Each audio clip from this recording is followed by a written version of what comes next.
What happens when we begin to realize that the 200-year experiment we've called the American healthcare system has failed?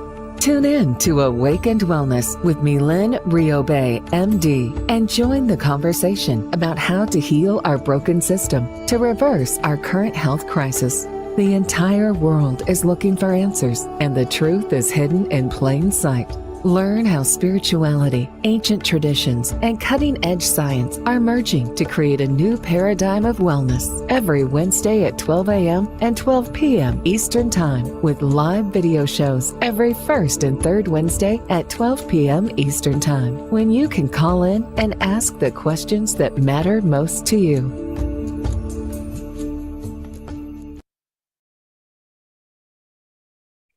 And we're live. All right. Well, hello, everyone. I'm Dr. Mylaine Riobe, and you are listening to Dream Vision 7 Radio. This is Awakened Wellness Now. And today's topic is hormone myths you should know. And the reason hormones are today's topic is, as I was thinking about the thing that most people kind of get stuck on when they first come in to work with me, it's the idea that hormones are everything, right? And for the vast majority of my patients, most of whom come in to see me for fatigue, right? That's the number one cause. Probably number two is weight loss, right? They want to lose weight, or they're extremely tired and they can't quite get themselves going again. And within 3 to 4 sentences of me asking them, how can I help them? They always say, I need you to help me balance my hormones. So without really understanding necessarily why they're tired and can't lose weight, they make this automatic assumption, it's got to be my hormones, right? And so I want to dispel that myth today, because it's not the hormones at all, actually. And so what I eventually teach them is it's really not your hormones. Your hormones are just as much a victim as you, feeling your fatigue and having the difficulty in losing weight. And so a lot of times we associate one thing with another thing, assuming that that thing is causing this thing, right? So if we're tired or, we're trying to lose weight, and we feel like our hormones are out of balance, then we make the assumption that it must be that my hormones are out of balance. That must be the reason why I'm tired and I can't lose weight. And really, all three are basically victims of the same common causes, right? So your hormones go out of balance for the same reason that you're tired, or you can't lose weight, or whatever else it could be. I tell people all symptoms are connected. So it really doesn't matter what you came in for, or what you wanted to sign up for a group coaching class for. They're all connected, right? Whether it's an ache or a pain, whether it's a lack of focus, whether it's fatigue, whether it's difficulty losing weight, you only have one body. And so all of your symptoms are tied together by common causes. And again, it's always assumed it's got to be my hormones, right? Because we talk about hormones so much, we have this false notion that they're more important than they actually are. And not that they're not important, right? They serve critical functions in our bodies. But what I find, for example, I had a client start working with me just maybe about a month ago, and all she was doing was having someone manage her hormones, and she was spinning around in circles, and in fact was feeling really bad, and had 4 surgical procedures done in the last year, not quite realizing that the hormone she was taking was actually contributing to why she needed the surgeries. And so it's really important, I thought, to talk about hormones and for people to start to realize that they're not that important. Yes, they're important, but they're not that important. They're not going to solve your problem if that's all you're doing. In fact, they might cause problems, which is what we feel is actually happening with this client that I just started working with about a month ago. So I'm having to kind of backpedal her from being on all those hormones and really dig into the actual causes of why she's experiencing the troubles that she's having, so that we kind of erase the effect of having been on the hormones for the wrong reasons, we'll say, and then address the actual reasons, right? And so women fall into this trap more than men, although men tend to fall into the testosterone trap. They think that, well, if I just get on some testosterone, all my problems will go away, right?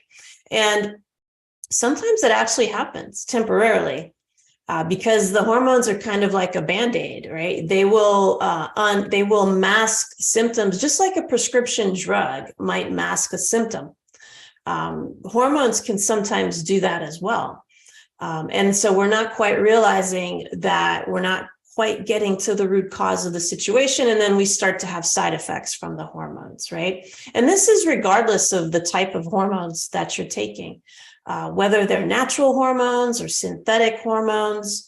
If you're taking hormones in a vacuum, thinking they're going to solve your problem, regardless of their nature, you're going to run into some kind of problem, right? And we're going to talk about why that is today. The main reason is, there's two main reasons that are probably equally as important, right? The first being nutrition. I'm very, very conservative with hormones. I've always been conservative just in general in terms of what I prescribe to people. You know, when I was in a group practice as an OB-GYN, I had the lowest counts of surgeries. In fact, people would come talk to me and be like, you got to get your numbers up, right? I'm like, well, why if they don't need the surgery? Right. I didn't understand at the time that that's how you drove business. Right. But I could never subscribe to that as a means of growing business. Right. If someone doesn't need something, I don't want to give it to them. Right. I would rather help them to treat the root cause of what might lead them to need that surgery so that they can avoid the surgery. Right. Isn't that the point? And so I'm conservative in my treatment plans. I've always just been that way. And so, you know, when people come in and they have these types of complaints, my first reaction is what's at the heart. And what I've realized after 20 years of doing this is there's two things at the heart, right? Number one is nutrition, and number two is stress.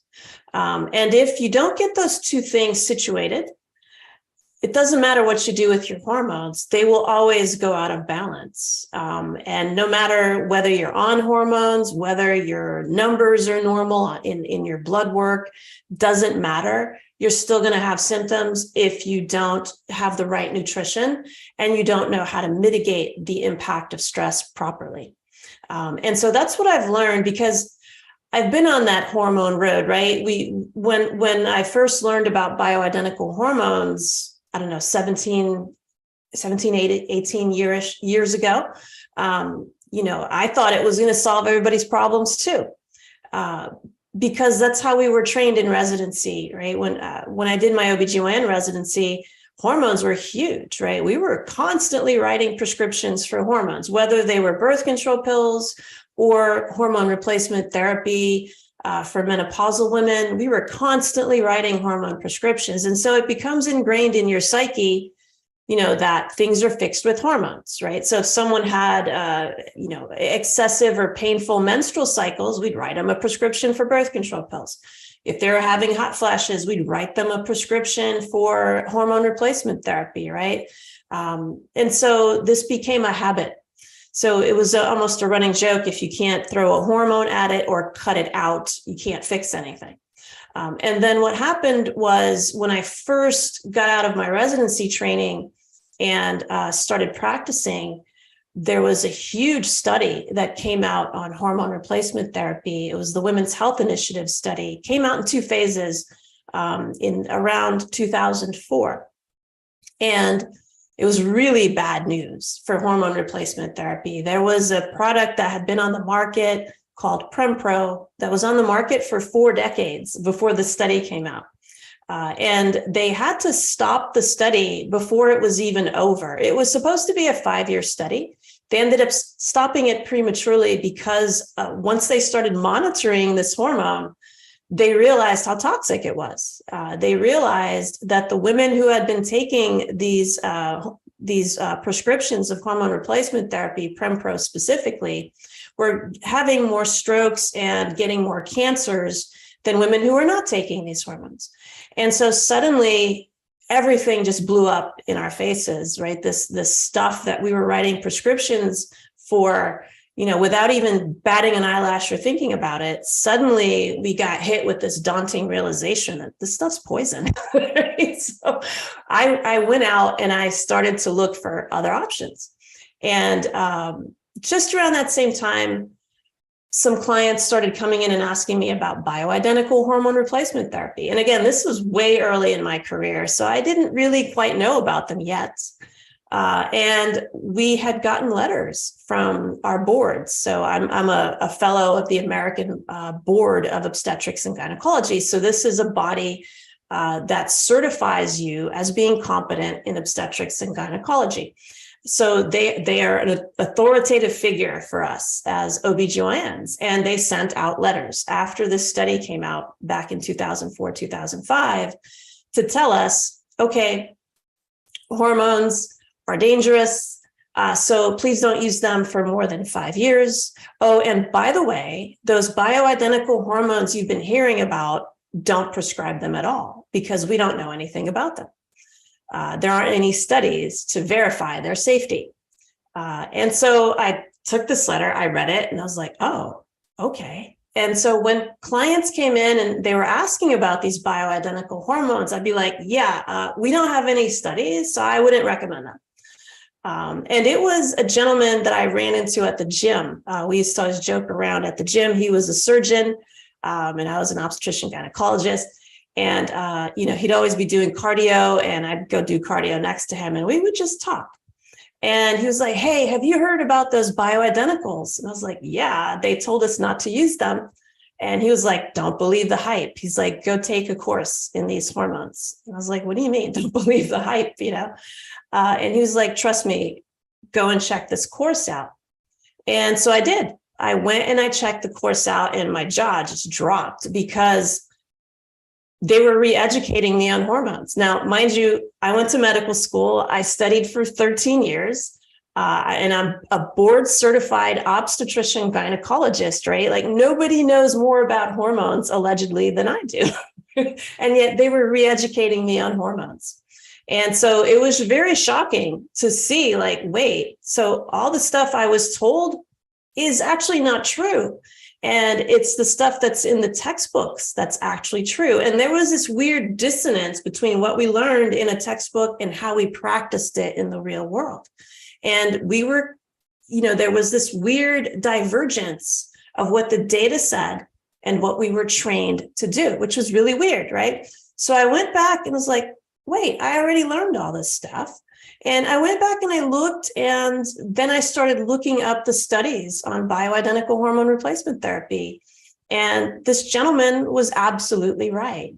They had been studied. It just wasn't here in the United States. They were studied in Europe for probably 20 years by then, maybe 25 years, well studied. And so I suddenly, got on board with bioidentical hormone replacement therapy. But my flawed thinking at the time was, because I learned that hormones fix everything in residency, I made that same assumption about bioidenticals. Well, they'll just fix everything, and so I started prescribing bioidenticals. Now, I did them responsibly, right? I would monitor people very carefully. I came to understand that what we call cellular-based testing was really important for monitoring hormones. So I did that. I did not rely on blood work. And so I did all those things properly. But what I realized is, wait, people still have these gaps. And it wasn't until I realized the connections between stress, nutrition, and hormones that I began to piece those puzzles together. And then what I started to realize is when I taught people how to eat properly, which is another thing we don't learn in medical school. I had to go out and learn that by myself, right? So this came with the study of Eastern medicine. So I studied Chinese medicine for 5 years and took some advanced courses at the University of Miami. And I did a 2-year internship with 2 of my mentors. And what I realized is nutrition is very personal. Like, you can't just prescribe a diet for everybody and think it's going to work. It's very personal. And so when I started to personalize people's nutrition, and then I realized the importance of stress on hormones, so I started to really teach people how to mitigate the impact of stress on their minds and their bodies through the use of traditional Chinese medicine. I started to realize that people didn't need hormones as much as I thought they did. And in fact, I don't prescribe hormones that much anymore until I really get those other core principles down for people. And what I realize is they don't need to be on hormones as early as we think they do, or even sometimes at all. Now, there are some hormones we prescribe more than others, which I'll talk about today, but hormones are just not that important. Nutrition's more important, and mitigating the impact of stress is way more important. Once you do those 2 things, your reliance on hormones to kind of carry you and mask your symptoms, so to speak, will start to go away. And so that's myth number 1, is hormones are the most important thing. Not so. I think maybe we had a question. Question, hormones. I stopped taking bioidenticals. Doctor told me they were bad for my liver, so I'm now back on them. Aches and pains are decreasing. 2 years off them aged me and gave me aches, etc. Fingers crossed. Yeah, true. Now, there comes a certain threshold in life where if you didn't mitigate the impact of stress for long enough, or the nutrition wasn't as, at the top of your mind, then it kind of gets to be too late, right? And so we got to get on the hormones. So I tell people hormones are kind of damned if you do, damned if you don't, right? So if we don't catch you early enough, right, and you don't build your nutrition habits, build, your stress relief habits enough, what's going to happen is you'll need hormones sooner and sooner, right? And so, but if you need the hormones and you don't take them, you're going to run into trouble. As you saw, you started having aches and pains and other things. And those are things you can quantify, right? You can quantify my body hurts. Like you can feel that. So that's easy to see and feel. What you don't also see is you're increasing your risk of heart disease, right? You're increasing your risk of osteoporosis. You're increasing your risk of Alzheimer's dementia, because those are all things that can occur if you need hormones, but you don't have enough. And so that's good that you realized that you needed your bioidentical hormones back. And I don't know how old you are, and I won't ask you to make that public, but if you don't catch that, so if you're not doing those things long enough, your hormones will tank, right? Because stress and nutrition are what keep your hormones steady and balanced. And so once your hormones tank, it's really hard to get them back up again, right? So if your levels are already really low, the stress mitigation and the nutrition may not be enough, but you still need them. The reason for that is a little bit about what your doctor said to you, that they're stressful for your liver. It's not that they're stressful for your liver. They're stressful for your liver if there's too much stress and there's not proper nutrition, right? Bioidentical hormones are super easy for your body to break down and eliminate. Just like your own hormones were super easy for your body to break down and eliminate. So taking bioidenticals is basically you replacing the work that your body used to do. And so it's not an increased stress on your liver at all, actually. Bioidentical hormones help your liver to function better. But again, if you have too much stress, so stress actually stresses out your liver, right? So if you have a lot of stress and you're not doing things like meditation, breathing, or if your nutrition is not appropriate, then yes, your liver will struggle, and it will also struggle to break your hormones down, right? So most of the bioidentical hormones will be broken down by the liver. That's your liver's job. So anything that ends up in your bloodstream, which your hormones inevitably will once they're used, they will end up in your bloodstream. They'll have to go to your liver. What your liver does that's really neat is it basically starts to disassemble your hormones. So it's like Legos, right? So it starts to take the Legos apart and it puts them together in a different way. And it has to do that because if it doesn't do that, then your kidneys and your gastrointestinal system, which eliminate hormones from your body, will not recognize them. And so your liver has to change the configuration or how the hormone looks into a pattern that your kidneys and your gastrointestinal system will recognize as waste, so that they drag them out of the body. Otherwise, what happens is your liver starts to break those hormones down, but it can't do it all the way.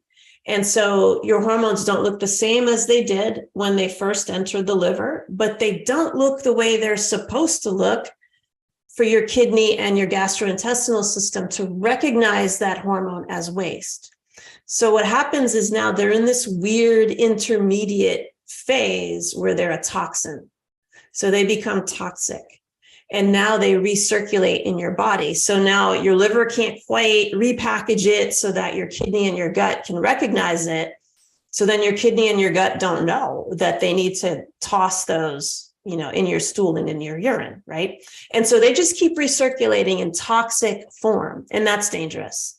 And so in that sense, your physician is absolutely correct. If you don't have the proper nutrition to support liver detoxification, if you have a lot of vitamin deficiencies, antioxidant deficiencies, mineral deficiencies, your liver will not break your hormones down properly, even your own hormones. So even if you're not on hormone replacement therapy and it's just your own body making hormones, you're going to run into that same problem if you don't get your nutrition straightened out and you don't mitigate the impact of stress. And so that's why nutrition and stress reduction are the two most critical things, because even your own body's hormones will struggle if you don't have those two things down. So that's another myth, is that bioidentical hormones are dangerous and you shouldn't take them. It's not that the hormones are dangerous. The hormones are also the victim of not having the right nutrition and stress mitigation. And so those two things, right, are critical. And I broke those down into what I call the 4 pillars of wellness in our online coaching course, the Wellness Warrior 9-week transformation program, right? It's all about pillar number 1 is eat.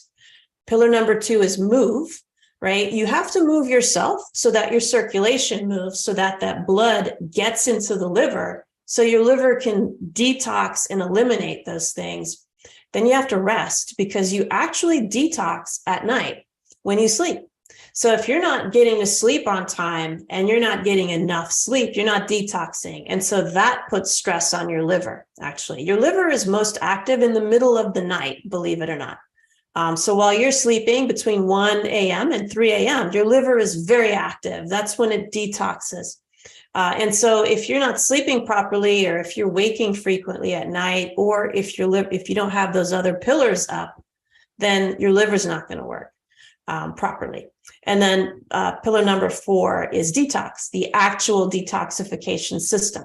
All of the cells in your body detox you, not just your liver. Your liver just happens to be the system that will catch everything in the bloodstream. So once everything leaves your cells, goes into the bloodstream, goes to the liver detoxes them, and then sends them out through your gut or your kidney out through the urine. So that's a great question. Oh, we got to go to our first commercial break. I think we started a little late, but I think we're on time for our first commercial break.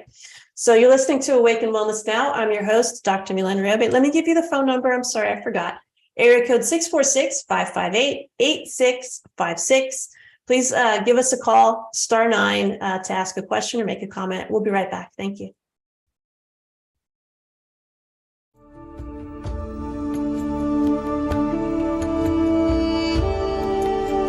What happens when we begin to realize that the 200-year experiment we've called the American healthcare system has failed. Learn how spirituality, ancient traditions, and cutting-edge science are merging to create a new paradigm of wellness on Awakened Wellness with Mylaine Riobe, MD. Tune in every Wednesday at 12 a.m. and 12 p.m. Eastern Time with live video shows every first and third Wednesday at 12 p.m. Eastern, when you can call in and ask Dr. Mylaine the questions that matter most to you.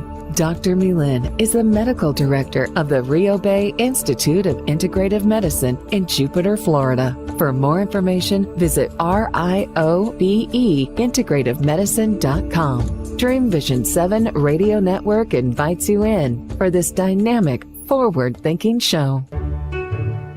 Join Dr. Bernie Siegel on Mind Health Matters every Thursday and Friday, 12 a.m. and 12 p.m. Eastern Time on syndicated Dream Vision 7 Radio Network. Bernie will draw from his inspirational personal journey, offering us special nuggets of his sacred wisdom weaved through his delightful stories. Listen in as Bernie reminds us to be fully engaged in life.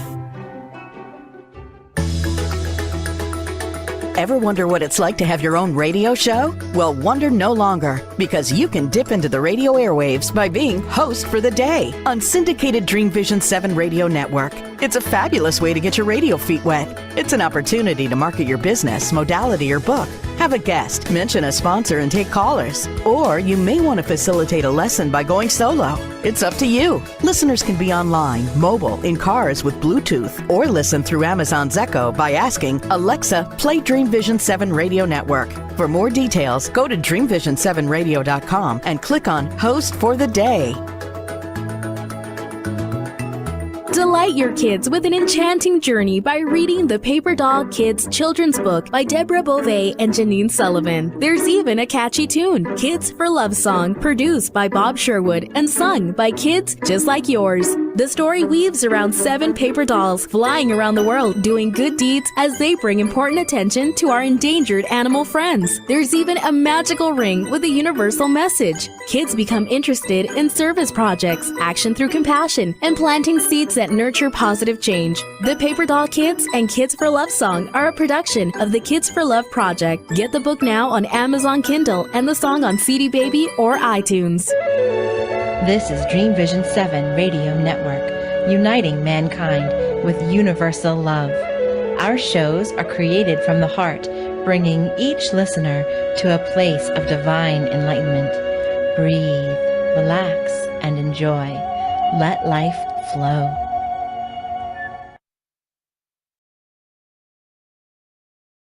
All right, welcome back to Awakened Wellness. I'm your host, Dr. Mylaine Riobe, and today we're talking about hormone myths you should know. And the next myth is people often say, well, hormones are really just for reproduction. And so if I'm past that stage, why should I take hormones if they're dangerous, right? And so there's 2 points here, right? Number one is they're not dangerous depending on which types you're taking. And number two is they're not just for reproduction, right? In fact, reproduction is a very small fraction of what hormones actually are responsible for. And, you know, we made that mistake in our training, right? We were trained to think that it's all about reproduction, right? And outside of reproduction, you don't need hormones. And to the point where if a woman was 50 years or older and was having a hysterectomy for any reason, whether it was fibroids or, you know, endometriosis, anything really, short of cancer. For cancer, of course, we would remove the ovaries regardless, but if it was for a benign condition and that woman was over the age of 50, we were trained to convince them to let us take their ovaries out, because the reasoning back then was, well, you know, we can't really diagnose ovarian cancer until it's too late. And so, you know, we don't have good screening tests for ovarian cancer. So you're better off not having them in your body since you're not reproducing anymore anyway, right? And that sounded reasonable based on what we were trained to believe. But what I realized in later years of my own study in functional medicine and integrative medicine is that couldn't have been further from the truth. And finally, the studies caught up. And what we found out 20 years later is that was the worst thing we could have advised a woman to do, was to remove her ovaries only because she was over 50. And so what began to become very obvious was that those same hormones ran all of your body function. And so what we realized after 20 years of convincing people to take their ovaries out is we were actually increasing their risk of cancer and their risk of heart disease by doing so. And, you know, it made sense back then because you get trained to think in a certain way. But when you go back and you read the actual textbooks and you start to look at actual medical studies, you start to realize your training had nothing to do with what was in the textbooks and what's in the studies. And, you know, you start to realize, you know, like medicine's a bit of dogma as well as science. And so you have to really stick with the science if you want to move your patients forward in a science-based way. And so we began to understand, no, let's keep the ovaries in. In fact, we're starting to realize ovarian cancer doesn't even start in the ovaries. They start in the fallopian tubes. And so everything we were recommending back then was somewhat flawed, right? And it was with good intentions. It's not that anyone had a sinister plot, you know, that they were going to teach the wrong things and make the wrong recommendations. It was based on what was being trained. And so now we understand hormones run your entire body's function, right? And so that's what makes them important. But they're not as important still, even when we know this, they're not as important as nutrition and stress reduction, because it doesn't matter what you do to try and balance your hormones. If you don't have nutrition and stress reduction down, it doesn't matter. Your hormones will constantly go out of balance because nutrition actually controls your hormones and stress actually controls your hormones. So when you're under stress, what happens is your body suppresses all of your major hormones, basically. It suppresses your estrogen. It suppresses your progesterone. It suppresses your testosterone as well. And it increases your cortisol, which is the stress hormone. And then your body will try and produce more of what's called DHEA, which is the anti-cortisol hormone. So DHEA is really important. They call it the anti-aging hormone because it's kind of the cleaning person that goes after the bull in the china shop and cleans everything up. So cortisol is the bull in the china shop. So when you're under a lot of stress, you release cortisol. Cortisol creates, you know, this mess in your body because it thinks you're in survival mode. And so it raises your blood pressure, it raises your blood sugar, it raises your heart rate with the assumption that there's a threat and a predator that you have to defend yourself against, right? And so cortisol will remain high no matter how long your stress goes on for, because it's there defending you from a predator that it doesn't even see, right? And so what happens is your body gets damaged by that. So when there's too much cortisol, blood sugar's too high all the time, blood pressure's too high all the time, heart rate's too high all the time, you start to damage your body's cells and systems. DHEA is the hormone that your body produces to try and undo all that.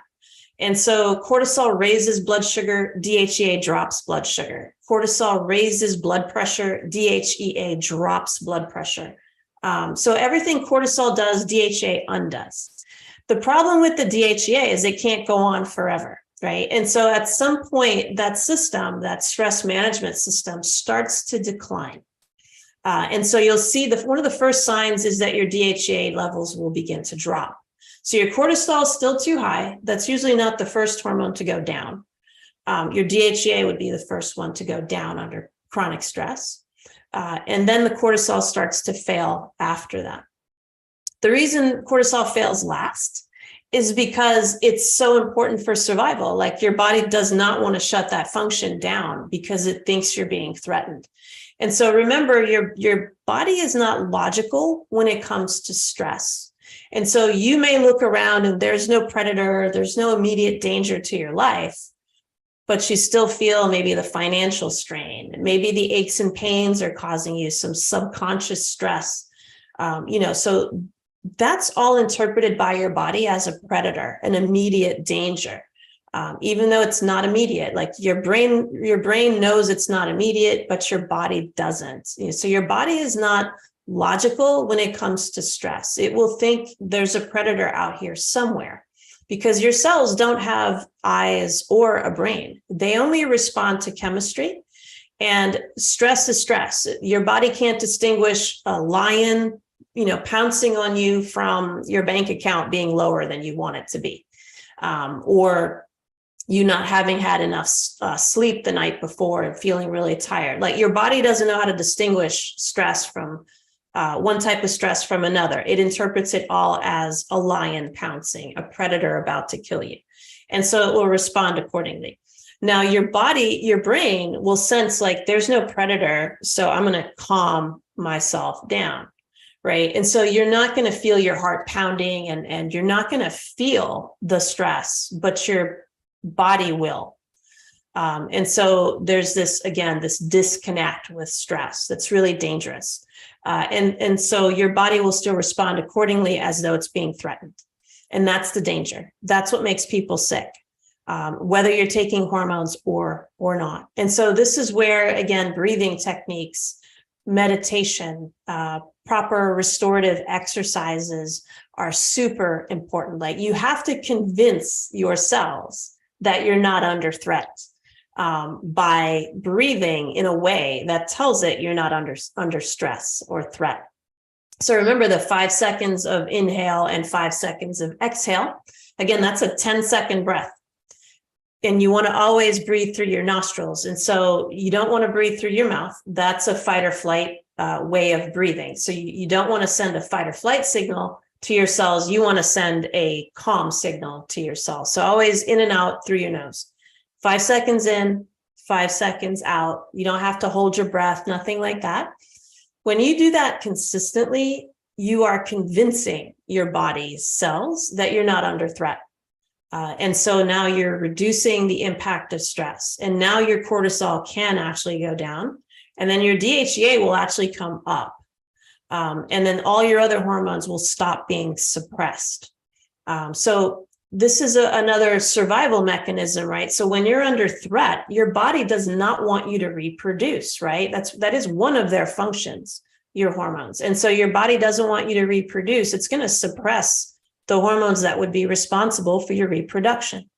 And progesterone is one of the first ones to be suppressed. So a lot of women, even though they may not need estrogen or testosterone, do need progesterone because progesterone is one of the first hormones to go down under stress. The reason for that is because progesterone is actually used to make cortisol. And so progesterone is an ingredient of cortisol. So that's your body's built-in defense against reproducing for nothing, right? And so reproduction costs your body a lot of energy. And so if you're under stress or threat, your body doesn't want you to sit there and carry a baby around for 9 months and then deliver that baby to be eaten by a predator, right? And so it's going to suppress reproduction. And the way it suppresses reproduction is by reducing progesterone because it requires progesterone to make the stress hormones in the first place. So it's an ingenious mechanism that your body utilizes.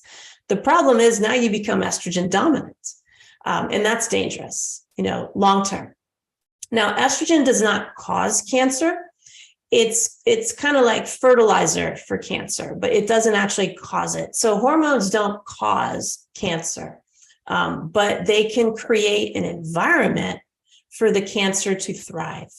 And so that's where people get the idea that hormones are dangerous, is because if you are estrogen dominant, you are creating an environment for cancer to thrive in your body because estrogen makes things grow, right? And so when we think of cancer, we think of cells growing uncontrollably, right? And that's not good, obviously.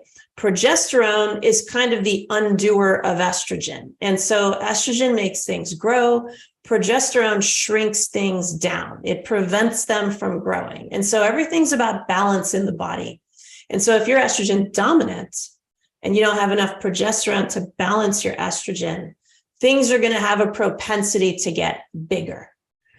And so if it's cancer cells, they will get bigger and they'll start to multiply. Weight gain, inflammation, all of those things will be, increased by estrogen dominance. And so progesterone is one of the most common hormones that I prescribe because the last thing you want to be is estrogen dominant.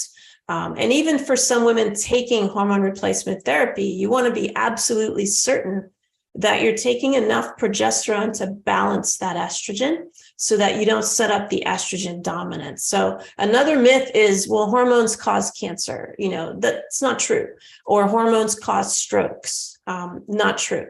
Now, if you're on a synthetic hormone, which is an ingredient in Prempro, right? So if you remember, Prempro was that hormone that was studied in 2004, 2005, that was shown to cause an increased risk of cancer and strokes in women after 5 years of use. And so that was an artificial synthetic form of progesterone, which is extremely toxic. And really, it's in textbooks that are 40 and 50 years old. So it's not new that we've known that synthetic progesterone is toxic, and yet it's still on the market, right? So you want to be very careful that if you are estrogen dominant and you are replacing your progesterone, that you replace it with natural progesterone. I wrote in my book, Faith, there in the back, hormone myths and what you really need to know to safely take hormone replacement therapy. But it's a big deal. You do not want to be on synthetic progesterone. It's critical that you be on natural progesterone. Natural progesterone has been studied for 40 plus years. There is no increased risk of stroke, no increased risk of cancer, no increased risk of heart disease. There is no such increased risks. And so no hormones don't cause cancer, but artificial hormones do. And I don't even categorize artificial hormones as hormones because they're really kind of not, they're chemicals. And so, you want to be on a natural form of progesterone if you need to have progesterone replacement therapy. I think we're due for our next commercial break. So these are, let's see if we have any more questions. We got a couple. So when we come back from this commercial break, we'll tackle some questions.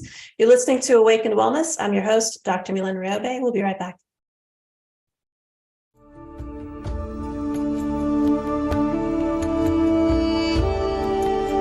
What happens when we begin to realize that the 200-year experiment we've called the American healthcare system has failed? Learn how spirituality, ancient traditions, and cutting-edge science are merging to create a new paradigm of wellness on Awakened Wellness with Mylaine Riobe, MD. Tune in every Wednesday at 12 a.m. and 12 p.m. Eastern Time with live video shows every first and third Wednesday at 12 p.m. Eastern, when you can call in and ask Dr. Mylaine the questions that matter most to you.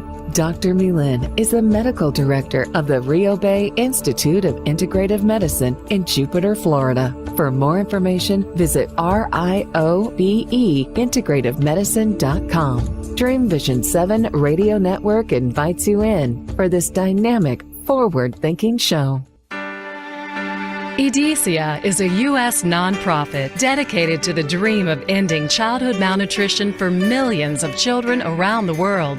Through the manufacture of Plumpy Nut and other nutrient-rich peanut-based ready-to-use foods, EDICIA has already delivered life and hope to nearly 1 million children in over 26 developing countries. To find out how you can join EDICIA's dream of ending childhood malnutrition, please visit ediciaglobal.org. What if dreams can diagnose your life? What if we can meet the love of our life in dreams? Join host Kat O'Keefe Canavas, the #1 internationally best-selling author of Dreams That Can Save Your Life, written with Duke University medical doctor Larry Burke. Dreaming Healing is where we'll explore dreams, research, and interpret dreams from you, the caller. Dreaming Healing shows can be heard every Tuesday at 9 a.m. and 9 p.m. Eastern, with live shows on the first and third evenings at 9 p.m. Eastern, 6 p.m. Pacific Time on syndicated Dream Vision 7 Radio Network. Come live your dreams out loud with Kat. Are you searching for a way to help create global change? Dream Vision 7 Radio Network's vision is to have an eclectic group of radio hosts dedicated to educating, enlightening, and helping humankind with positive messages and tools that enhance lives using different modalities and programs.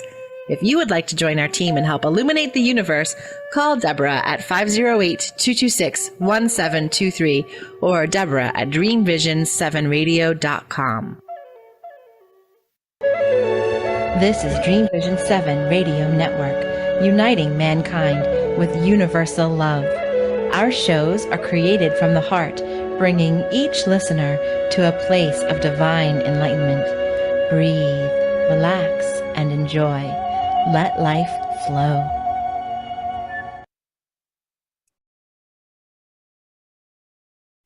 Welcome back to Awakened Wellness. I'm your host, Dr. Mylaine Riobe, and today we're talking about hormone myths you should know.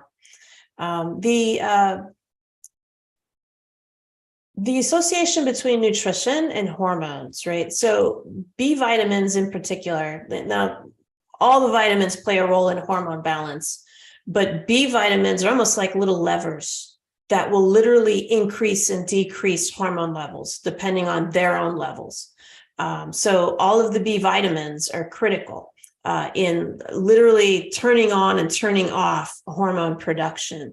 And so this is why it's super important not to take just one vitamin, right? Vitamins don't work in a vacuum.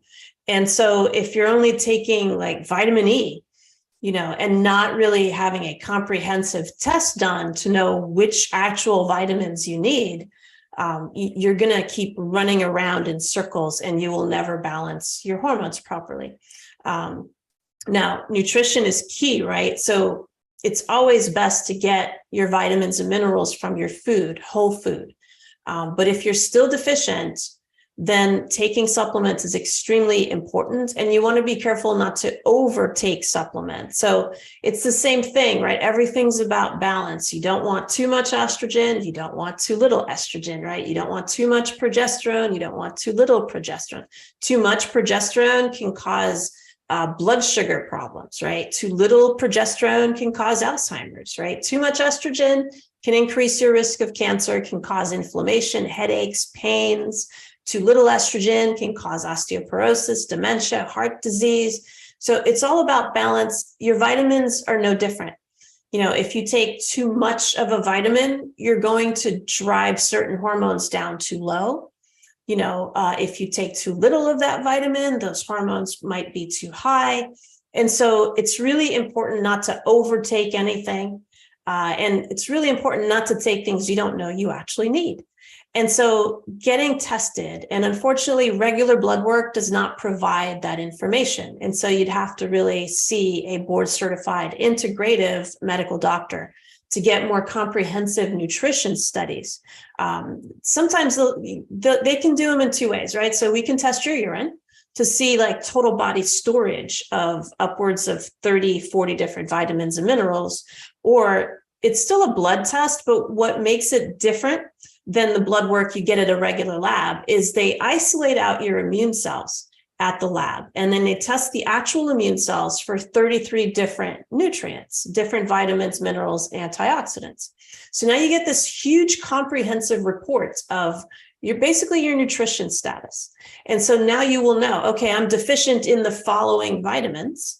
And then they'll even give you like a foods list, what has those vitamins in it? What foods can I eat more of? And if you're working with an integrative medical doctor or a nutritionist, they can help you create meal plans, right? And a supplement program to make sure that you get those levels back up.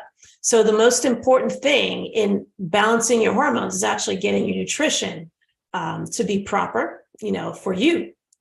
And then again, controlling stress. And so I think we had a couple questions here. Statement, stress affects hormones, didn't have a clue. Thanks. Yeah, it's probably the most important thing that affects hormones is stress. And you can undo that, right? With the breathing technique we talked about, just constantly reminding yourself, am I breathing properly, right? And just incessantly tapping yourself on the shoulder to ask yourself to breathe better, right? And to focus on your breath. That really does a lot to rebalance hormones. And then statement, my primary doctor doesn't want to prescribe hormones. Do I have other options? Different doctor. Well, again, a board certified integrative medical doctor, we're not afraid of hormones. So most conventionally trained doctors don't like hormone replacement therapy because of the study back in 2005. And so if you don't dig a little deeper and look at the data more in a more discriminatory fashion, right? If you don't really dive deep and look at international studies and do a whole separate course of study as an integrative or functional medical doctor, you won't have access to that information and you will not want to prescribe hormones. And so a board certified integrative medical doctor would be your best bet. Progesterone, 20 years back, I developed hives. Doctors thought lupus, etc. Turns out the Premarin was the culprit. Since then, I just used estradiol. Looks like I need to revisit progesterone. Oh, yes. So another myth is that if I don't have a uterus, I don't need progesterone, right? And that goes back to the flawed premise of hormones only being for reproduction. So we would reason to ourselves as doctors, well, if they don't have reproductive organs, they don't need reproductive hormones. So we don't need to prescribe progesterone, because we were taught that the only job progesterone does in your body is it protects your uterus from getting cancer. We know now that could not have been further from the truth. And so progesterone is everywhere in your body, and it has its hand in every body function you can possibly conceive of. No pun intended. But a very small role is to protect the uterus from cancer. But that doesn't mean if you don't have a uterus, if you had a hysterectomy and your uterus or your womb was removed, you still need progesterone if you're taking estrogen, because of the problem with estrogen dominance. And so as an integrative, a board certified integrative medical doctor, I never prescribe estrogen alone, never, regardless of whether the person's had a hysterectomy or not. We have enough data in the international literature, and now even in the US literature, we're finally catching up, that estrogen should never be prescribed alone. And again, depending on what kind of doctor you see. So if I put on my OB-GYN hat, I would say, no, you don't need progesterone because you don't have a uterus. But if I put on my integrative doctor hat, like, you absolutely need progesterone. So you're going to see two different, starkly opposed opinions depending on what kind of doctor you see. I wear both hats. And the data is very, very clear. Never take estrogen in a vacuum, like never. And you have to monitor them properly. So you want to make sure that you're in the hands of a board certified integrative functional medical doctor who knows how to monitor those hormones properly and prescribe them properly and help you navigate your risks. Now, there are some people who shouldn't take hormone replacement therapy, right? There's certain forms of cancer that if it hasn't been long enough since you've had cancer, you should not be on hormone replacement therapy until you know if you're truly cancer-free, right? And so there are some cases where, no, you shouldn't take hormones. And so again, you want to be in the hands of a board-certified integrative medical doctor to help you, walk through that landscape to make sure that you're safely taking hormones and having them safely monitored, right? Which brings me to the last myth, is that hormones don't need to be monitored, right? Your symptoms are enough to tell you if they're working properly. And again, that goes back to our training again, as obstetricians, gynecologists, we learned to manage symptoms with hormones. So if we prescribed hormone replacement therapy for someone having hot flashes, if they came back a month or two later and said, I'm still having the hot flashes, you just prescribe them a higher dose and off they would go until the symptoms went away. We now know that to be flawed as well. And so you should always have your hormones monitored. And it turns out hot flashes are not always caused by an estrogen deficiency.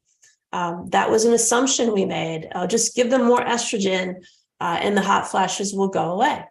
And they did go away, but that was because we were masking the hot flashes, and it wasn't really because of a deficiency. And then what sometimes would happen is they would go away for a while, then they'd come back, and then we'd prescribe them even higher doses. And it was through my study of integrative functional medicine that I really realized, oh, no, that's not right. And you started to check and monitor hormone levels, and you realize you were literally overdosing people with estrogen. And so it was through the study of integrative and functional medicine that I learned years ago to properly monitor hormones and to balance them out. So sometimes what's causing the hot flash is stress. It's not estrogen at all. Sometimes it's too much estrogen. So you can have a hot flash because your estrogen levels are too high or too low. You can have a hot flash because your thyroid levels are too high. You could have a hot flash because your cortisol is too high or your DHEA is too low. You could have a hot flash because your progesterone is too low, right? So all of these things demand that you have your levels checked, right? There's no way to tell them apart. So you have to have your levels checked to even know if you need hormones to begin with and which ones you actually need, right? And then you have to monitor them to know if you got those levels back to normal, and as an integrative medical doctor, I subscribe to cellular-based testing. So we test using saliva or urine sometimes, or sometimes finger pricks. So the difference between that and blood work, again, is the finger prick is more of a cellular-based or what we call tissue level sample. So it gives you a better idea of what's going on inside your cells, whereas blood work doesn't do that. So monitoring with blood work, especially if you're using bioidenticals in a cream form, the cream goes to your cells first. It doesn't go to the bloodstream first. And so if you're testing the bloodstream for levels, you're not going to see them there. And so what happens is you have a tendency to overdose people because you're trying to force the blood work to go up. But what's happening is you're actually concentrating the hormones in the cells, and you don't see that. And there was a study in 2012 done by Harvard University on bioidentical testosterone in men that concluded that bioidentical testosterone is dangerous, and which it's not. It's just that they were monitoring with blood work and they didn't realize they were looking in the wrong place for testosterone levels. Had they monitored the cellular levels of testosterone in these men, they would have seen that the cellular levels were too high. And that's what was driving the heart attacks that they were seeing in the study. And so how you take hormones matter. If you're taking a cream, you do not want to use blood work to monitor it. You really do have to use cellular-based testing to monitor those levels. Otherwise, you're not going to know what's really going on in your cells. And you have to also remember that your hormones actually function in your cells. They don't function in your bloodstream. So when you check for blood levels of hormones, you're only checking what's in transit or what's moving from one group of cells to another group of cells. You're not actually checking what's functioning inside your cells. And so in order to know what's functioning inside my cells, I have to test my cells, right? And that's just logical. And so there are several different ways that you can do that. But monitoring with blood work is not always safe. Now, if you're using pellets, so sometimes we put the hormones underneath the skin in the form of pellets. You can use blood work to monitor that because of the way the hormones get distributed in the body. But if you're using a cream, you cannot use blood work because it's going to steer you in the wrong direction. So I think that's all the time we have for today's show. Thank you so much for listening. All the questions and comments are always amazing. And thanks for listening to Awaken Wellness Now. I'm your host, Dr. Mylaine Riobe. If you want to know more, go to our website, awakenedwellnessnow.com. And until next time, many, many blessings. Thank you.